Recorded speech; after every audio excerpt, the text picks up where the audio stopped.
For those that don't know, I still mean the standard flip or Pockman method to solve clock. Something I've been asked by a lot of people recently when I say that is, why haven't you switched to 7 simul?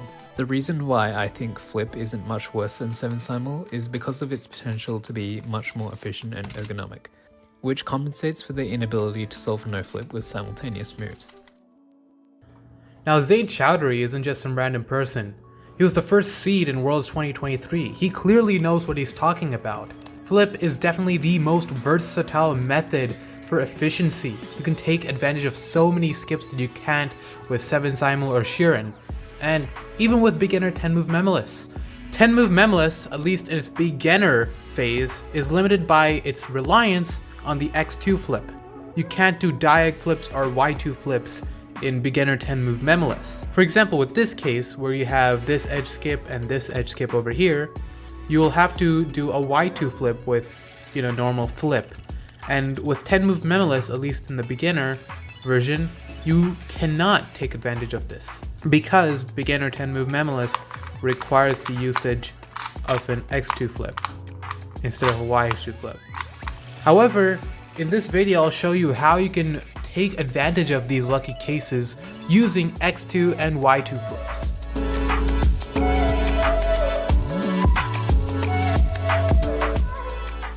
To be able to take advantage of lucky cases with 10 Move Memoless, you have to first know how 10 Move Memoless works. So let's go through an example solve. Scramble is on the screen right now. We will be using the scramble for the entire duration of the tutorial pretty much, so don't let go of it. So here I would start with this angle because you have this edge skip over here. So first what we do is we do a simul move where we align this with this and this with this. And then we solve the rest of the cross as usual without aligning it to 12 o'clock. Now, the corners are the same on both sides. If you move a corner on one side, it moves on the other side. So we can preserve information about the first side using one of the corners and then recall it later on the second side. So here we were able to preserve the position of the cross on this corner piece. So once we flip, we know that this corner has the information about where the cross is. So now we can use this to our advantage. As long as we keep this corner attached to the cross, we can do as many simultaneous moves as we want. So when we do this simul move, notice that there are 3 corners down, which means that the cross is moving along with this corner. Yeah, as long as we keep the cross attached to this corner, we can do as many simultaneous moves as we want, and in the end, adjust the cross on the back to 12 o'clock. This is what gives 10 Move Memoless its power, its ability to recall information using the corner pieces. So now what if we wanted to, instead of doing an X2 flip, do a Y2 flip? Well, we can work backwards from the second side.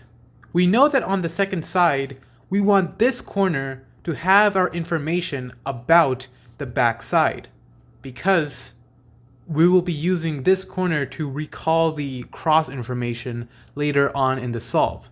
So if we do a Y2 flip, we can track where this corner is and realize that it ends up being here, which means during our first side, we have to solve this corner while solving the first side.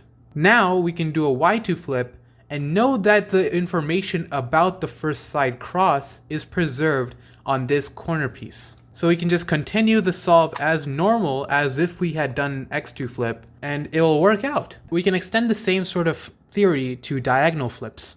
If we wanted to do this sort of flip, we would track the DL corner backward from this second side all the way to the first side and see that we would have to solve this corner while solving the first side. We would do that by first aligning C to U, and then while aligning all of this to the R clock, you could also align this corner clock to the R clock.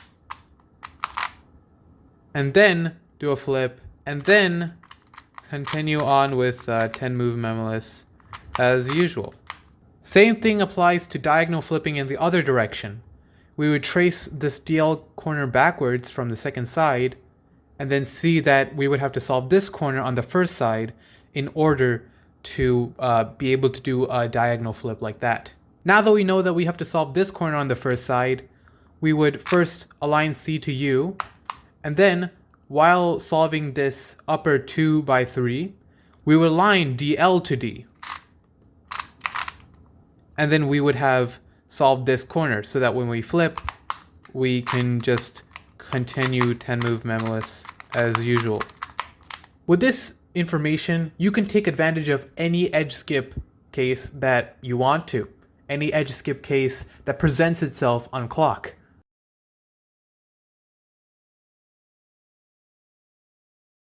There are two ways in which a corner skip can present itself, with this orientation and with this orientation. A good pin order can preserve corner skips of both orientations. Here's how you can tell what corner skips your pin order preserves. You can just do some random moves following your pin order, and then see which edge corner pairs are still preserved. For example, here, I have this edge corner pair and this edge corner pair. As you can see, this edge corner pair isn't exactly the same as this edge corner pair. If I rotated the clock like this edge corner pair occupies the left side of the clock, whereas this edge corner pair occupies the right side of the clock. These two corner skips are fundamentally different due to that reason, and require different ways of preservation. So I know from before that if I have a corner skip that looks like this, I have to position it over here so that my pin order does not disturb it. With the normal flip method, you would position this so that it would occur on the second side, but with 10 move memoless, you would position it so that it occurs on the first side. Now with normal 10 move memoless, solve this corner and match it to this edge while solving C to U.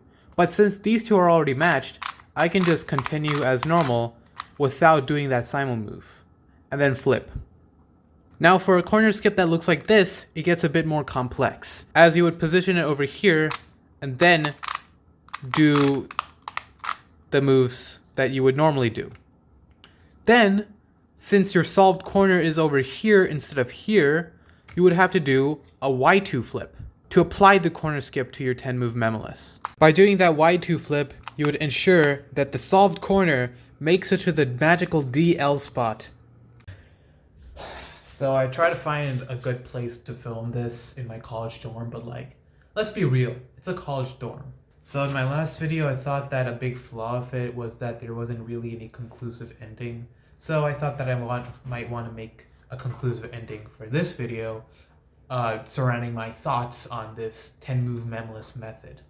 So 10 move memoless was originally did by the great and epic Tetrawaffle a few months ago, I think. I don't know.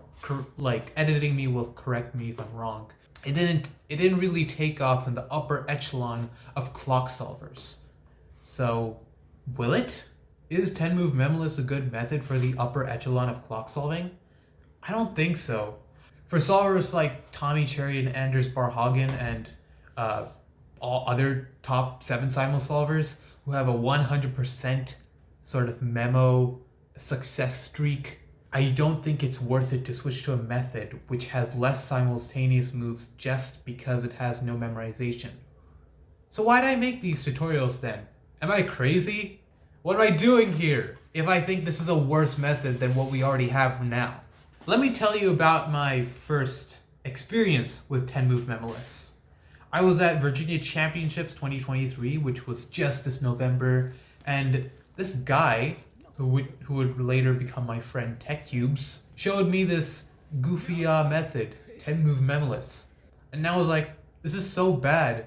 Why do I flip? Why can't I just use Sheeran or 7 simul or something better? But then he showed me it, and I was like, this is pretty smart, you know? Maybe I might want to learn this. I asked him to message me the tutorial doc, and I learned it. And then I couldn't stop practicing it. I just did solves with 10 move memoless over and over again because it was a really fun method. The method was something new, something exciting, something fun. After months of doing Sheeran solves just to get the hang of Sheeran, finding this new method was kind of crazy for me, just because it was something new. So for people who really consider clock and are really good at clock and are looking at this tutorial like, what kind of method is this? This is a bad method. Just learn it. Do some solves. I referred to this method originally in my first tutorial as the best method for people who don't care about clock. And I still stand by that. But maybe it's also a method for people who do care about clock. Because, you know, it's a fun method. Thank you guys so much for all the attention for the first tutorial video of 10 Move Memoless. Me and TechCubes are so grateful for all the attention it's getting. I think it's at like 2.5k views right now, which is kind of crazy. That's actually insane. TechCubes is coming out with a advanced 10 Move Memoless video of his own, so link in the description once it's there. So clearly YouTube definitely likes my tutorial content, so I'll be coming out with more tutorial content if I can in the future. Alright, see you guys.